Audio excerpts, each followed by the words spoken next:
Joining me now to discuss more, Democratic strategist Anthony Davis, as well as Republican strategist Janet Hoffman. Thank you very much, both, for joining me today. Jeez. Thanks for having us. Now that I got that word vomit out, let's keep going.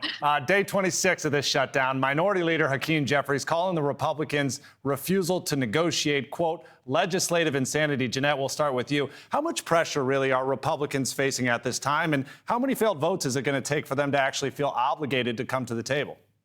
I mean, the pressure should be on the Democrats for not opening our government and for failing to vote. I think it's now the 13th time in the Senate. Listen, the House, they passed a clean CR. Now it's up to the Democrats. I think we're going to be seeing some cracks. I mean, Democrat John Fetterman has had a great message out there that it's, really, we have to keep the government open. And I think come November 1st, you're going to see a lot of bad things happening with the open enrollment, with the ACA, with the letter going out there. And of course, millions and millions of Americans losing SNAP benefits. And I think that's going to be squarely on the backs of Democrats. Do you agree with that, Anthony? I know, obviously, this is on both sides of the aisle to come to an agreement together. 12-time failed bill doesn't really look good on the Democrats either. So what exactly is the pressure that Democrats are facing and potentially what Jeanette was saying there right now?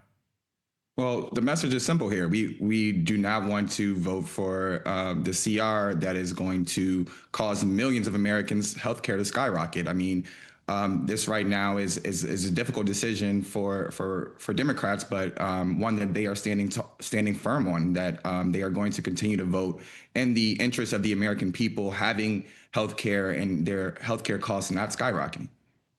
I'll ask this question now to Jeanette. Really, the idea of, the balance that both sides are taking here about being steadfast versus being stubborn. What are your thoughts about maybe the accusation that Republicans right now are being the stubborn ones?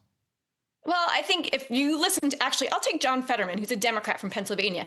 If you listen to his message, he's a pretty smart guy. He's a pretty moderate, bipartisan person when he has to be. He said, listen, Majority Leader Thune is an honest guy. I would take him at his word. He said, we'll talk about the ACA subsidies. We can negotiate. We can talk about this. But first, we have to open the government with a clean CR. And listen, to Anthony's point, those Obamacare subsidies, they were COVID-era subsidies that were scheduled to expire at the end of this year. We can do separate legislation, but what we first need to do is vote for a clean CR, like Democrats have done time and time again, including 4 times over the past 18 months. So really, I mean, I think you just have to listen to members of your own party and John Fetterman here and open up the government and not make the American people suffer any more than they are right now.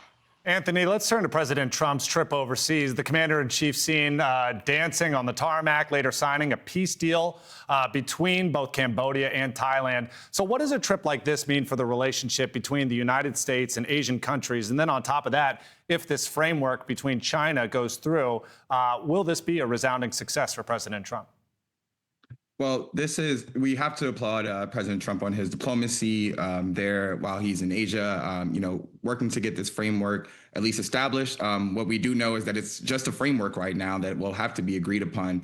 And, it's hard here at home to see our president there dancing and being celebrated with Asian leaders while we have millions of people here at home and standing in line, waiting on food, not knowing if they're going to be able to afford to put food on their plate next week, and millions of people wondering if their benefits are going to last. And so while this trip right now on its face looks as though it's a successful trip and a number of deals being brokered, one could ask himself, why is President Trump there and not here in America brokering deals to get our government back open? Jeanette, it seems as if both sides, China and the United States, are pretty optimistic about this framework, so to speak, that might lead to the deal. But what actually happens if it isn't finalized this week in South Korea when he meets with President Xi in time to avoid those November 1st tariffs going into effect? And then perhaps the bigger question is, how might that impact not just President Trump's approval ratings, but lawmakers who have those key races coming up next month and then the midterms next year? Yeah, well, it's a really good point. there's a lot of pressure on President Trump and President Xi. I mean, it doesn't benefit either country to have massive tariffs right now. And there's a lot at stake here. There's a lot at stake for, the rare minerals deal. There's a lot at stake for TikTok, that deal happening. And there's also a lot of stake for what's happening in Ukraine and Russia. And I know that President Trump and his administration are trying to also put pressure on China to join them in, not purchasing Russian oil and join them in the pressure campaign on Russia and to get out of the conflict with Ukraine. So there's a lot at stake here. I'm confident that President Trump is a great deal maker, and he doesn't want tariffs on China, and he doesn't want the American people and American businesses to suffer anymore. Anthony, your final thoughts on how this might impact upcoming elections?